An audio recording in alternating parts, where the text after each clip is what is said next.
நம்ம யாருமே மீடியா போலீஸாக ஆகாதீங்க. நீங்களே சொந்தமாக எஸ்யூம் பண்ணிக்கிறீங்க, நீங்களே சொந்தமாக போடுறீங்க. எதாக இருந்தாலும் ரிப்போர்ட் பண்ணியிருக்கீங்க, அது ஒரு இன்வெஸ்டிகேஷன் நடக்கும். கண்டிப்பாக அந்த இன்வெஸ்டிகேஷன் நடக்கிறதுக்காக ஒத்துழைப்பு வேணுமா கொடுங்க. அதை விட்டுட்டு நம்மளே சொந்தமாக போலீஸ் ஆகி நம்மளே சொந்தமாக மீடியாவில் போட்டிங்களா, எதுவும் நடக்க போகிறதில்ல. கண்டனம் எல்லாம் தெரிவிச்சு சொல்லுங்கள், அது தவறே கிடையாது. அதே நேரத்தில் உங்களோட வருத்தத்தின் மூலியமாக இருக்கிறதுனால போய் போலீஸ் இப்போ பண்ணுறீங்க, அது நல்லது தான். ஆனால் அதோடு முடிச்சுட்டு ஏன் எல்லாம் நம்மளே எஸ்யூம் பண்ணுறோம், என்ன நடந்துச்சு, இவங்க உடைச்சிருப்பாங்க அவங்க உடைச்சிருப்பாங்க சொல்லிட்டு. நல்லா அவர் கேட்டுங்க, நம்ம ஒரு சமயம் நம்மளுக்கு இருக்கணுமா, ஒரு நாடு இருக்கணும். ஒரு நாடு நல்லா இருந்தால் தான் சமயத்தை நம்ம ப்ராக்டிஸ் பண்ண முடியும்.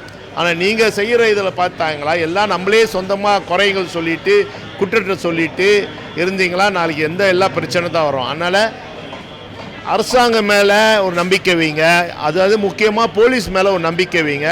கண்டிப்பாக கூடிய சீக்கிரத்தில் அவங்களால முடிஞ்சது எல்லாம் செய்வாங்க.